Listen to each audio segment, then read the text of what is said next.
Hello guys, welcome to viral news. Guys, आज चाहत कितनी क्यूट लग रही है ना। मतलब डेली वो डिफरेंट टाइप के सूट पहनती है ये भी मतलब सूट टाइप ही, लेकिन भाई ये ड्रेस वाकई में बहुत अच्छी लग रही है और बहुत पसंद आ रही है सबको उनका ये लुक भी।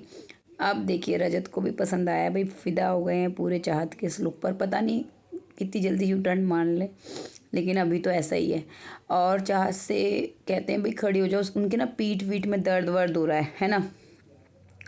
तो चाहत और इनकी अच्छी जम रही है। आजकल तो बग्गा भी इनके पास ही बैठे हैं, चाहत के पास ही। ऐसा लग रहा है वो ग्रुप ने, चुगली गैंग ने बग्गा जी को भी लात मार दी है क्या? हैं, बिठा ही नहीं रहे क्या अपने पास चुगलियाँ करने के लिए? क्योंकि अब बारी आएगी प्रायोरिटी की, बचाने की और वो सब चीज़ों की। तो ईशा ऐसा कर रही है कि वो बिल्कुल भी हिंट नहीं दे रही है कि भाई वो कौन है, किसके साथ है, क्या है। और यहाँ पे क्या होता है, तो बग्गा भी आज चाहत के साथ ही बैठे हुए हैं और रजत के साथ। हाँ, तो रजत आते हैं सबसे पहले तो वो कहते हैं अच्छी लग रही है, बढ़िया लग रही है। जिस तरह से रजत तारीफ़ करते हैं ना, इनको बढ़िया लग रही है। और फिर कहते हैं कि खड़े होने के लिए तो चाहत हेल्प भी करती हैं। एक्चुअली उनके बैक में पेन है किसी वजह से, वो होगा ना, वो उस दिन विवियन को उठा लिया था। तो आपने देखा कल के एपिसोड में ही देख लिया होगा, अविनाश के चेहरे की तो क्या हालत हो गई थी। क्या वो मसाज की वजह से हुई है, या फिर जैसे उन्होंने कंधे पे वज़न रखा और ज़्यादा टाइम तक रख लिया, होता है जब कंधे, तो वो चेहरे पे भी आता है प्रेशर, है ना। तो उसकी वजह से उनका हो गया, पर चेहरे का बहुत बुरा हाल हो रहा था सच में। और ईशा को ज़रा सी भी वो नहीं है वैल्यू कि भाई उसने देखो पहले तो उसको नॉमिनेशन से बचाया, फिर टाइम आउट किसने बनाया है? अविनाश ने ही बनाया है ना। वो कंधे पे लेके चलता।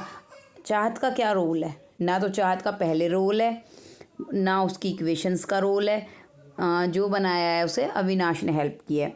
और अब उससे राशन के ऊपर लड़ रही है कि उससे भी गलती करवाती, खुद तो बायस्ड हो रही थी और वीकेंड के वार पर वो क्वेश्चन उठता ही उठता।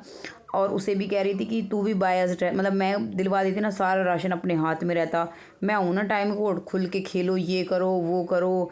मतलब वो ये दिखाना चाहती है। वो कहती भी है ना, ई फॉर ईविल, कि भाई हम ऐसा कर सकते हैं अपने राज में।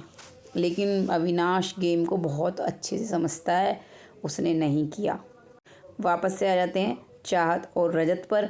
अब चाहत का भी डामाडोल हो रहा है ना। डामाडोल इस वजह से हो रहा है क्योंकि उसको रजत के साथ भी बना के रखनी है।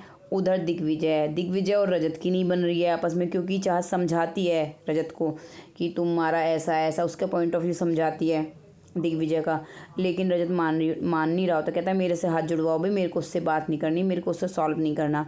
तो चाहत कहती है सॉल्व ना करो, लेकिन मिसअंडरस्टैंडिंग नहीं होनी चाहिए। तो वो कहता है जो भी है आके बात कर ले, मिसअंडरस्टैंडिंग है तो, लेकिन मेरे को उससे सॉल्व ही नहीं करना है, उससे बात नहीं करनी है। और हाथ जोड़ के कहता है अब तुम भी परेशान मत करो, तुम भी मत कहो भाई बार बार एक ही बात को। तो चाहत जो कोशिश कर सकती थी उसने करी, है ना। अब क्या ही कर सकते हैं।